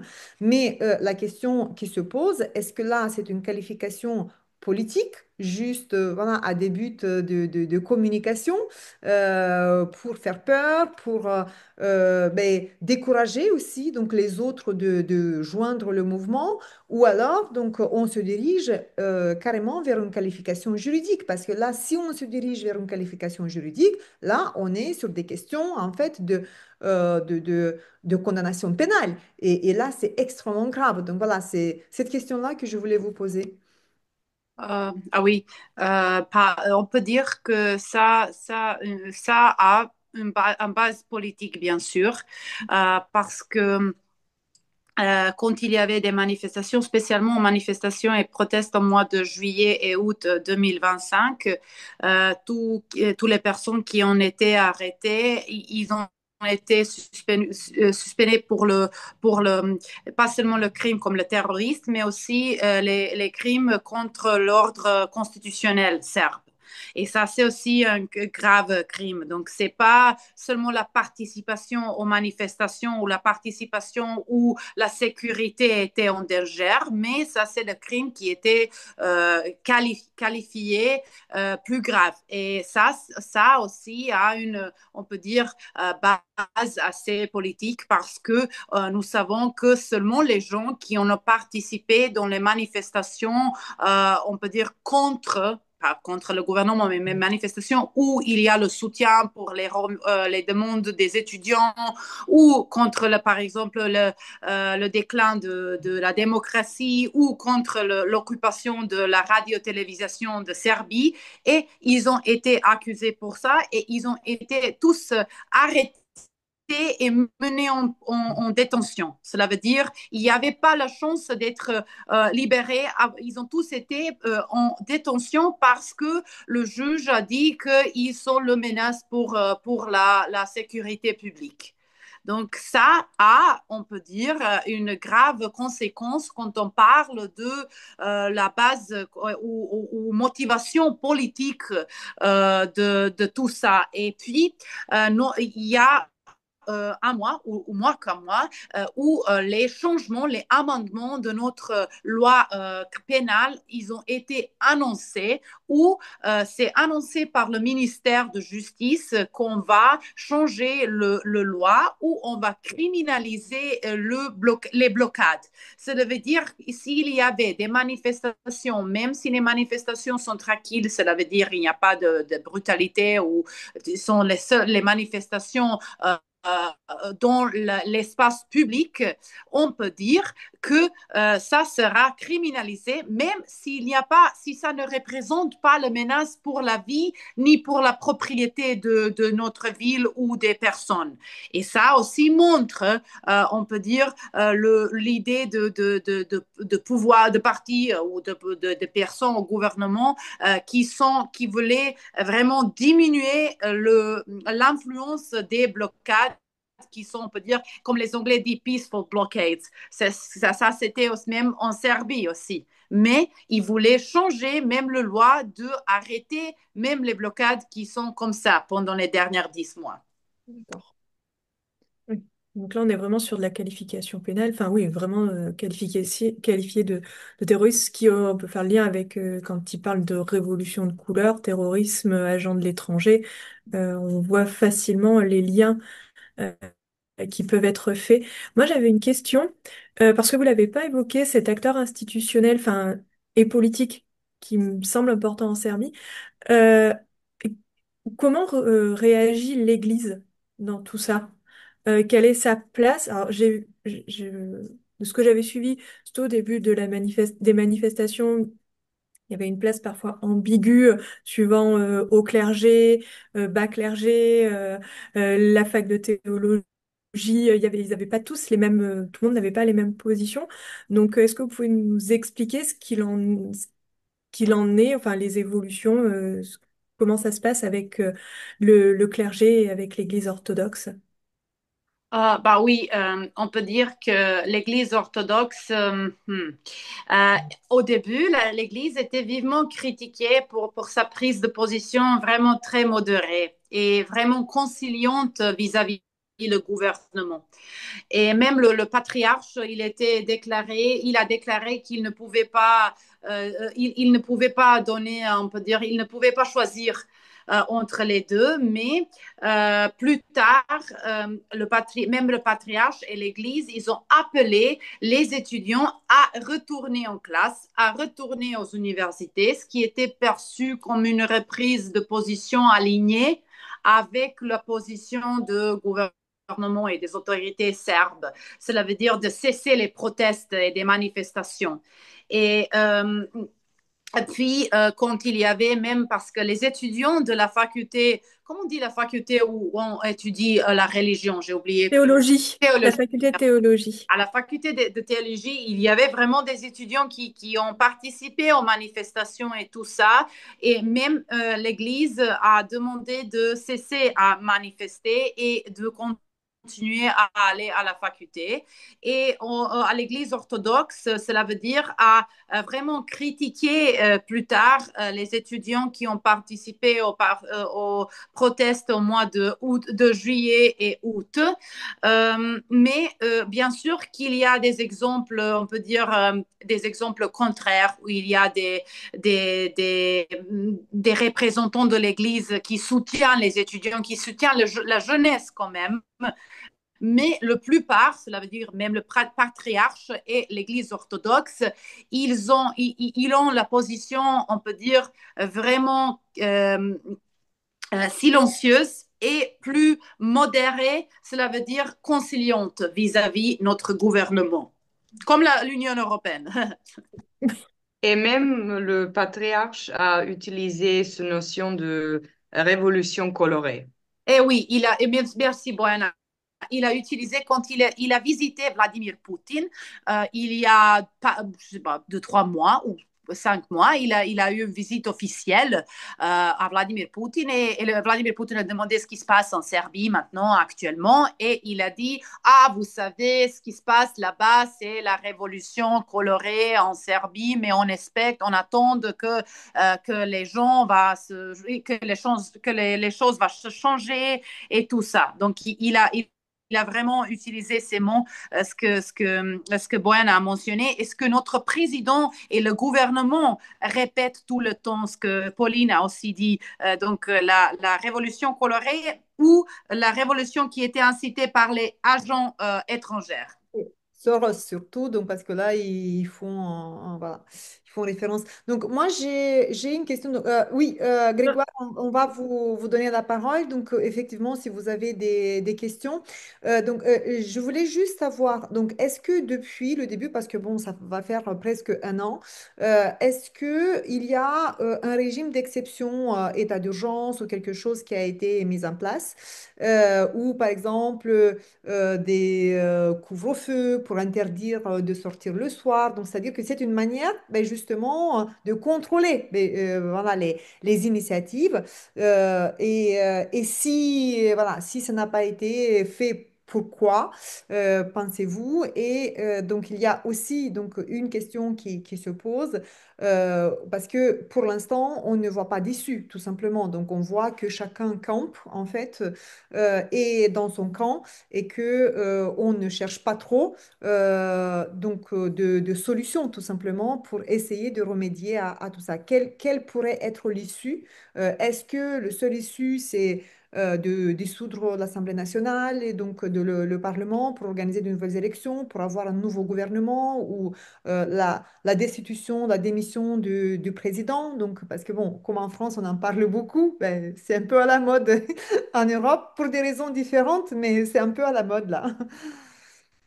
Les démissions sont vraiment modernes pour la France et la Serbie parce qu'on a les démissions de nos premiers ministres, les deux. Donc, je pense qu'il était cette semaine et notre, c'était, il a il a annoncé sa démission le mois de janvier, mais on a attendu plusieurs mois que l'Assemblée nationale constate, cela veut dire approuve sa démission. Donc ça, c'était aussi un jeu politique parce que ça, c'était décalé chaque fois. Donc ça aussi, quand on parle. Mais concernant l'état d'urgence, euh, contrairement à certaines crises précédentes, cela veut dire Covid ou je ne sais pas, le gouvernement serbe n'a pas instauré ce régime-là et les exceptions qui pour suspendre les droits constitutionnels. Cela veut dire que même le président, il n'a jamais parlé d'urgence officielle ou état d'urgence. Parce que je ne sais pas qui sont vraiment les raisons. Il y a plusieurs histoires pourquoi ils ne font ça. Même ça, les raisons sont liées à Expo qui sera en Serbie 2027, mais je suis pas sûre concernant ça, mais je suis sûre que le gouvernement d'Alexander Vucic a bien sûr qualifié les manifestations comme des tentatives de déstabilisation du gouvernement et de l'État serbe qui sont orchestrées par l'extérieur, mais il ne voulait pas donner la légitimité à ces manifestations comme ça. Donc, c'est pourquoi il a dit c'est la lutte de la gouvernement qui travaille chaque jour, etc. Il ne voulait pas comme ça donner la légitimation aux manifestants et aux les gens qui participent aux manifestations. Et je me souviens maintenant d'une blague que je vois sur les réseaux sociaux. Comment reconnaissons-nous l'état d'urgence pendant la violence policière en juillet et autres? Donc, notre vie quotidienne est vraiment perturbée, était vraiment perturbée. Donc, ça sera un peu difficile de reconnaître un état d'urgence formel. D'accord. Bon, on va donner la parole à nos participants. Bonjour, bonjour. Merci beaucoup pour votre intervention. Je m'appelle Grégoire Soria-Mété. Je suis un tout jeune doctorant. Je viens de commencer cette année sous la direction de Dorota Dakowska, qui est spécialisée sur les politiques à la fois relations think tank, mais aussi liberté académique. Et donc, je l'ai un petit peu amené à découvrir la Serbie. Moi, la Serbie, ça fait 5 ans que je la connais. Je travaillais avant sur les négociations d'adhésion de l'Union européenne en stage en ambassade et ensuite à la Commission européenne. Et vu l'évolution de la situation, en fait, j'ai décidé de partir faire de la recherche parce que je voulais pas cautionner, participer à ça, en fait. Et donc, en fait, d'abord, je voulais vous dire, j'étais un peu déçu par le fait que je sois presque le seul. Je suis très déçu, en fait, qu'en France, on n'en parle pas plus, qu'il n'y ait pas plus de participants. Et parce que c'est vrai que c'est un sujet qui est aussi pour moi devenu très personnel. Et en fait, j'avais deux questions. Du coup, une qui me, vis-à-vis de moi, comment, enfin, je suis bien sûr sur les réseaux sociaux avec des amis en Serbie, l'évolution de la situation. Et comme je suis jeune doctorant, je voudrais faire des terrains de recherche en Serbie. Moi, en fait, ce que je veux étudier, c'est en fait la politique étrangère de la Serbie, mais pas non seulement sur ce discours, soi-disant. Je veux justement déconstruire le discours Est-Ouest et voir plutôt en fait ce que la politique étrangère et la façon dont elle est menée en Serbie dit de l'évolution en fait du régime en Serbie en fait. Plutôt de ce point de vue-là, sociologie, politique. Et donc, en fait, je voulais savoir quels seraient vos conseils pour des jeunes doctorants qui sont étrangers et qui veulent venir en Serbie. Vous avez parlé du coup de pour moi, c'est quelque chose de très important, les solidarités entre les étudiants et le corps universitaire. Voilà. Et puis, quelle orientation pour les semaines à venir? Parce que justement, je discutais avec mes amis qui étaient aussi étudiants tout fraîchement diplômé, et il s'inquiétait énormément de la date du 1er novembre, justement, parce que le gouvernement, hein, vous savez très bien comment ça marche, est en train de préparer la population à des actions que, voilà, histoire de défrayer et de limiter peut-être une potentielle, un mouvement anniversaire. Donc voilà, comment vous voyez les prochaines semaines et quels seraient, vous, vos conseils, recommandations, parce que justement tout est fait pour que des chercheurs aussi étrangers, des étudiants étrangers ne s'intéressent pas au pays. Enfin, moi, si j'ai pris autant de temps avant de démarrer une thèse, c'est parce que c'était très, très, comment dire, subtil et pernicieux, mais tout en fait me repoussait en fait du pays. Et donc, autant j'adore ce pays et j'y ai vécu des moments merveilleux sur le plan personnel, autant il m'a fallu beaucoup de temps avant que je puisse m'y mettre et que je reconnaisse qu'en fait c'était en fait une politique en tant que telle. Donc voilà, quelles seraient vos recommandations? Euh, voilà, je suis preneur de conseils et voilà, comment vous voyez l'évolution déjà dans les prochaines semaines, mais peut-être à plus moyen terme. Et j'ai bien, merci, merci. Mais moi, je suis aussi, je voulais que les gens qui ne sont pas en Serbie, Mhm, qui doivent voir comment ça se déroule vraiment. euh, Parce que quand vous regardez seulement sur les réseaux sociaux ou quand vous regardez à la télévision, vous pouvez mhm, voir, on peut dire, l'image noire ou blanc. Donc, parfois. Donc, c'est mhm, vraiment mhm, important d'avoir quelqu'un qui peut vraiment vous donner, euh, raconter les expériences en pratique. Donc, qu'est-ce qui se passe chaque jour et comment mhm, ça se déroule chaque mois ou chaque semaine, même à l'université ou dans les villes en Serbie. Et ça, c'est vraiment différent chaque semaine. Et ça dépend, comme vous avez vu, même pendant notre présentation, même s'il y avait des manifestations pendant les mois, il y avait aussi la vie académique pendant les mhm, blocages. Bien sûr, il y avait, comme vous avez aussi mentionné, la solidarité très forte et vraiment, on peut dire, la solidarité même entre les facultés et les universités qui ne se connaissent pas d'habitude. Maintenant, ils se connaissent, ils ont les liens qui sont vraiment forts, même les liens entre les étudiants, mais aussi entre les profs et entre l'académie. Et pour vous, parce que vous avez mentionné que vous êtes jeune doctorant, voulez-vous venir en Serbie ou seulement faire de recherche sur la Serbie? Ça, ce que Non, j'ai vraiment prévu, je suis en train de réfléchir justement à... Déjà, le mois prochain, j'aimerais y aller, mais en fait, je pense aussi à faire un long terrain de recherche, peut-être m'installer pour 6 mois. Parce que j'ai déjà vécu en fait à Belgrade, donc je connais cette ville. ah, Et donc pour moi, ce serait assez facile. J'apprends la langue en fait, je la parle déjà assez, donc ça m'aiderait. Enfin, j'ai vraiment déjà. Je sais que ça me coûterait pas beaucoup en fait. Enfin, ah oui. la thèse, c'est vraiment le moment idéal pour tenter et pouvoir s'installer. Et justement, en fait, voilà, c'est. Parce que je sais pourquoi vous demandez, parce que le 1er novembre s'approche. Mais ça, ce que je D'accord. voulais dire, personne ne sait pas Ok. comment ça va se dérouler parce que ça se change chaque mois. Mhm, mhm, Vous, si on a parlé, je sais pas, le 1er, non, 10 novembre 2024, je pourrais pas vous dire ou prévenir comment ça se déroulait pendant les 10 mois suivants. Donc, c'est toujours difficile à prévenir et à dire qu'est-ce que ça va dérouler. Je sais que le gouvernement vraiment a essayé à effrayer les gens et à dire que quelque chose où la révolution va se passer qui va endangerer notre État et notre peuple. Mais c'est pas vrai parce que personne ici, même de la côté académique ou de la côté des citoyens, des assemblées des citoyens, ne veulent pas endangerer sa propre pays et ses propres peuples. Donc ça, ce qu'il est annoncé par le gouvernement, ça c'est vraiment, on peut critiquer ça sans cesse. mhm, Et ça, c'est vraiment superficiel de dire comme ça, oh, on va attendre maintenant une grande révolution contre le gouvernement. Je pense qu'on va attendre juste à voir comment on va continuer à fonctionner en mhm. même temps sans cesser notre lutte pour la démocratie. C'est ça.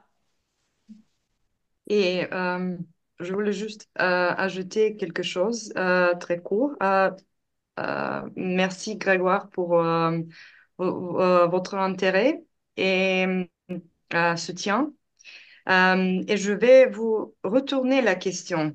Euh, Qu'est-ce qu'on peut faire pour aider les jeunes doctorants en Mhm, France et partout pour fournir plus d'intérêt mhm, et pour populariser ce sujet? C'est quelque chose mhm. que je me pose comme question, que je me posais comme question pendant beaucoup de temps. Qu'est-ce qu'on peut faire pour, euh, oui, pour vous aider? Pour vous donner plus d'informations ou Mhm. si vous avez quelques idées, ça sera très bien.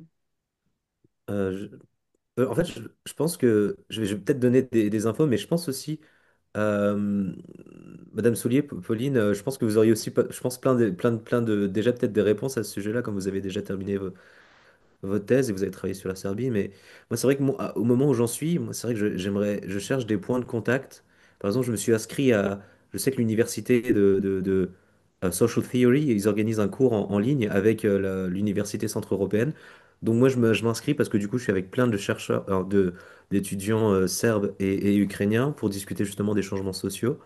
Mais en fait, c'est vrai, c'est avoir des points de contact pour qu'on puisse identifier des gens, parce que justement, tout est fait pour rendre l'aspect insécure.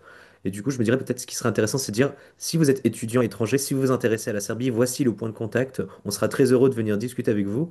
Par exemple, vous me dites que vous êtes en échange avec plein d'universités. Ça, c'est quelque chose qu'on ne sait pas forcément. Et ensuite, je dirais, enfin, je- en France, je ne sais pas ce qu'en penseraient les autres intervenants, mais c'est un peu difficile de ramener l'intérêt sur la Serbie. Je sais pas pourquoi, en fait, à ce point-là, mais ce que je sais, c'est que il y a peu d'endroits où on parle enfin, il y a peu d'endroits où on parle vraiment de cette région-là. C'est difficile de trouver des espaces où on parle en particulier des Balkans. Par exemple, moi, j'ai beaucoup lutté pour trouver un endroit. Du coup, je suis au Mésopolis, donc c'est l'espace méditerranéen, mais je suis en marge de ça. Mais en fait, ma directrice de recherche travaille sur l'espace européen, mais même sur l'espace européen, je suis en marge de ça.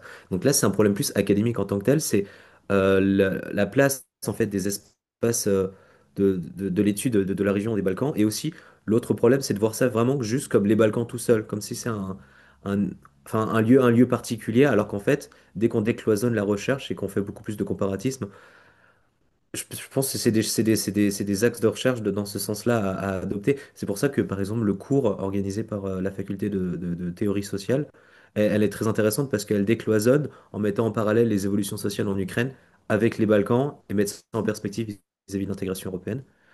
Et voilà, enfin moi, comment dire, Euh, mon travail en particulier, c'est que j'ai un rôle qui est un petit peu hybride parce que j'ai un financement en fait d'un institut de recherche proche du ministère des Armées parce qu'ils cherchent à savoir ce qui se passe dans les Balkans.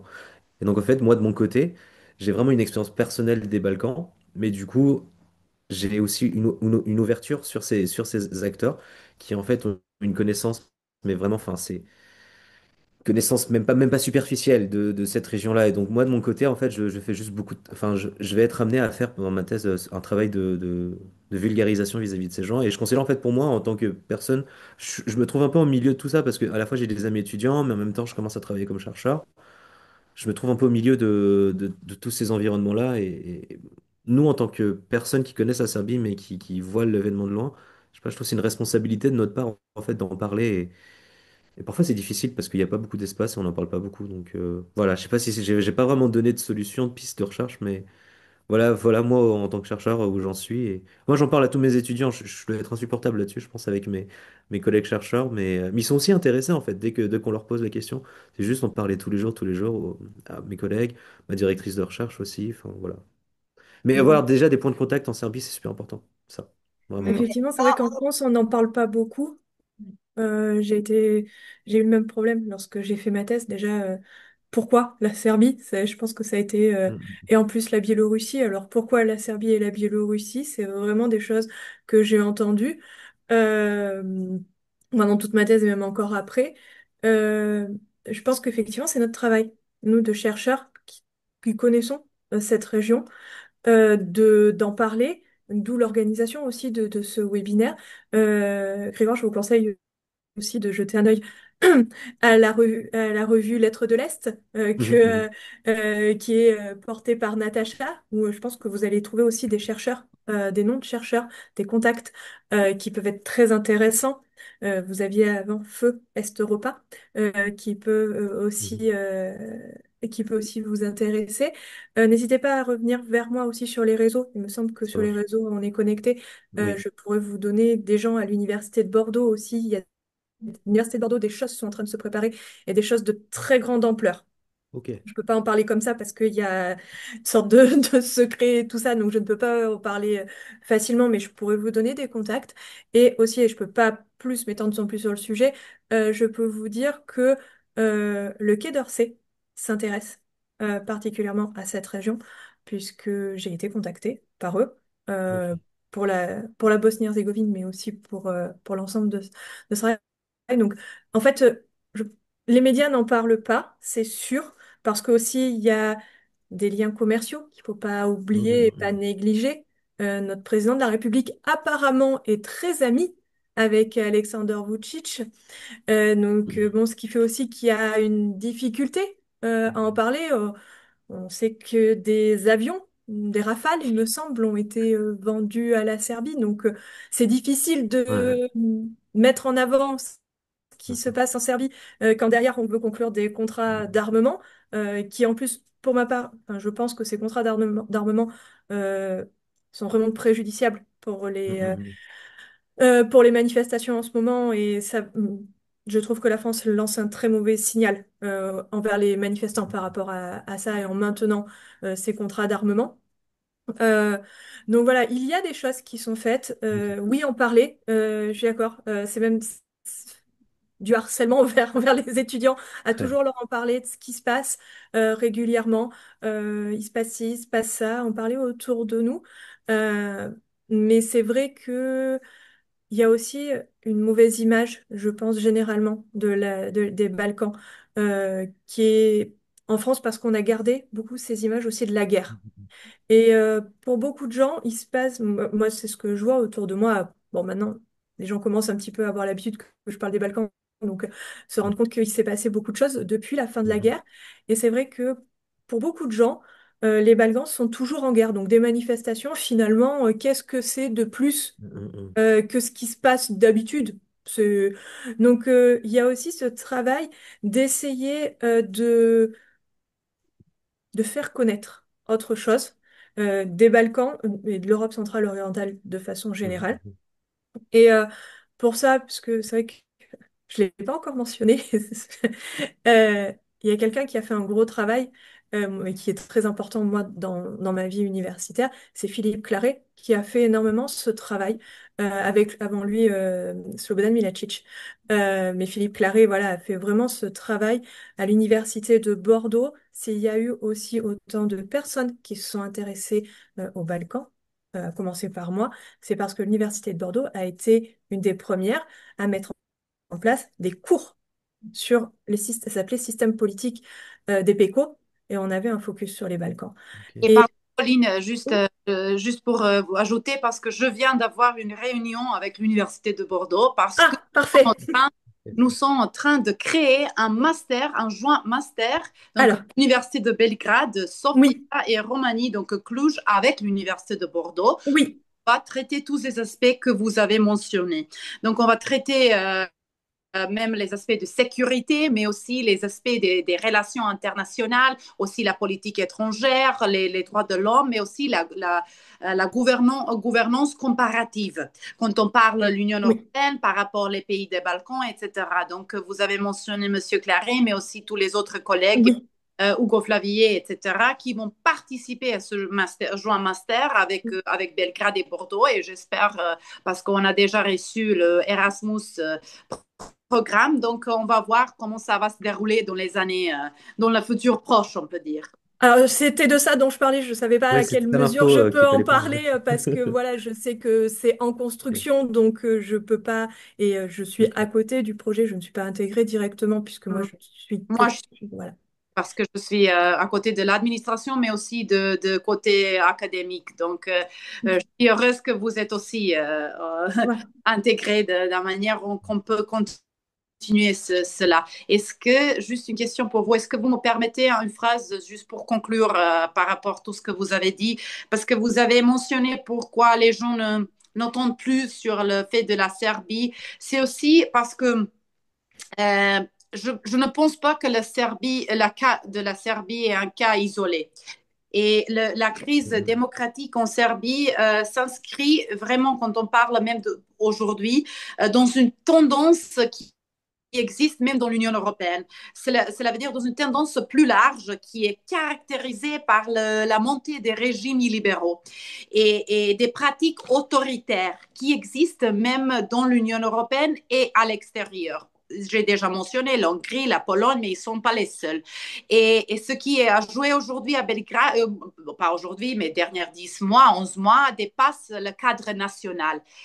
Il s'agit vraiment dans un test de cohérence et la crédibilité politique, pas seulement pour la Serbie, mais aussi, comme j'ai déjà mentionné, j'ai pas beaucoup de temps pour ça, de l'Union européenne, parce que la passivité européenne face à la dérivée autoritaire, soit à l'Union européenne ou à l'extérieur parmi les candidats, à vraiment mettre on peut se demander à sa capacité de défendre ses propres fondements, donc Mhm. la liberté, les valeurs, la dignité humaine et finalement la démocratie et l'état de droit. Et en somme, pour conclure, vraiment, les étudiants serbes, avec le soutien des citoyens ou partis académiques, ils rappellent l'Europe et l'Union européenne, mais l'Europe en entier, de ses propres promesses. Cela veut dire la mobilisation, les manifestations ne sont pas seulement les cris et les protestes, mais aussi ils sont une invitation symbolique à repenser la démocratie et la démocratie européenne à travers la solidarité active, mais aussi la responsabilité. Cela veut dire la responsabilité des deux côtés, du côté de l'Europe et l'Union européenne, mais aussi que la responsabilité est partagée entre les deux côtés. Et il faut vraiment avoir le courage civique que la société serbe a toujours. C'est juste pour la fin ce que je voulais dire parce que je n'ai pas eu de temps de dire. Mais Oui. vous avez entièrement raison.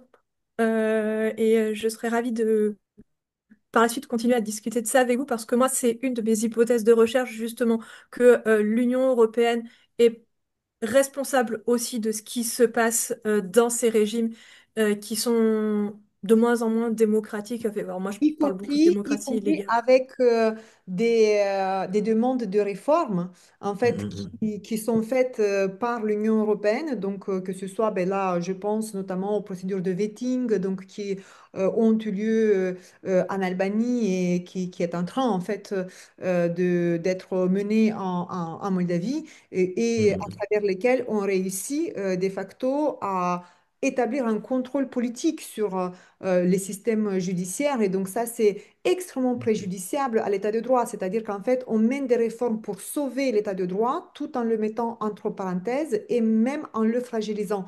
Donc là, ce sont des questions, je pense, qui doivent interroger et sur lesquelles nous allons être menés à réfléchir dans les mois, les années à venir. Donc, mais ça veut dire bien qu'on va continuer donc à se voir et j'espère que voilà, on va réunir quand même plus de personnes autour de nous. Mais je pense que c'est dû un tout petit peu à un nombre très très important en fait de manifestations qui sont organisées en fait de toutes parts depuis le début de la rentrée. Et du coup, ce webinaire c'est un tout petit peu noyé donc dans la masse d'informations, raison pour laquelle on s'est retrouvé. Donc peut-être justement pour les prochaines fois, on va devoir réfléchir à une stratégie pour rendre plus visible ben, justement la manifestation. Mais néanmoins, cette intervention-là va être publiée dans le prochain numéro de Lettres de l'Est. Et je pense que c'est extrêmement important, mais justement de continuer de parler parce que l'objectif de cette revue, c'est justement d'analyser, en fait, de proposer des analyses juridico-politiques sur les actualités. Et donc là, pas plus tard que ce matin, j'ai eu l'accord d'une collègue de Géorgie qui va travailler, donc qui va proposer ben, une analyse sur la situation en Géorgie, de ce qui se passe actuellement. Donc ça montre bien que ben, voilà, Lettres de l'Est traite bien des questions importantes d'actualité et on va continuer à travailler. Et voilà, donc moi, je suis très heureuse, Grégoire, de faire votre connaissance et de voir un nouveau membre dans ce réseau qui s'intéresse, qui n'est pas très large, hein, qui s'intéresse au pays de l'Est. Et peut-être petit à petit, ben, on va continuer, mais justement à attiser l'intérêt parmi la jeunesse les jeunes chercheurs et pour continuer à travailler ensemble parce que de mon point de vue, l'Europe aujourd'hui ne peut plus être vue et étudiée donc en dehors des pays de l'Est. Voilà, donc pour moi, c'est aussi simple que ça. Et cette approche-là française où on reste un peu sur nos acquis, etc., pour moi, c'est une approche qui est dépassée. Et d'ailleurs, je vois un tout petit peu donc les collègues d'Italie, les collègues d'Allemagne, en réalité, ont une approche beaucoup plus ouverte donc vis-à-vis des pays de l'Est. Et c'est vraiment dommage que, voilà, mais en même temps, ça nous laisse un champ de recherche immense pour nous, hein, celles et ceux qui sommes passionnés. Donc, moi, je ne sais pas, donc Pauline, si tu veux dire un mot de fin. Euh, Bah, déjà, vous remercier toutes les deux d'avoir pris le temps de venir nous parler parce que, on l'a bien compris, la situation est très compliquée aussi pour vous. Ça, je n'arrive même pas à imaginer dans quelles conditions on peut exercer son travail d'enseignant-chercheur quand avec tout ce qui se passe autour de vous. Voilà, c'est vraiment, c'était très important de vous avoir, de vous entendre. Euh, et j'espère qu'on va continuer vraiment à discuter, que vous nous donniez aussi des nouvelles de vous, parce que voilà, il y a aussi toutes les menaces qui pèsent sur vous, et de savoir comment vous allez, et plus globalement, comment va la Serbie. Et j'espère pour vous que tout va se débloquer progressivement. Bien sûr, ça n'arrivera pas du jour au lendemain. Et que, on espère que la Serbie va revenir dans le camp de l'Union européenne, dans le camp de la démocratie, de l'état de droit. Parce que, comme dit Natacha, on ne peut plus penser l'Union européenne sans les pays de l'Est. C'est plus possible. Bon, merci beaucoup à toutes et à tous pour Merci. la participation. Merci surtout à Maria et à Boyana pour cette présentation extrêmement intéressante, passionnante, inquiétante, qui donne en même temps de l'espoir. Donc, quand on voit cette jeunesse mobilisée, et bien évidemment, on reste en contact et on continue à travailler ensemble. Merci Merci. beaucoup. Merci beaucoup. Merci beaucoup. Bonne Merci. soirée à toutes et à Bonne tous. soirée, au revoir. Bonne soirée, au revoir. Au Au revoir. revoir.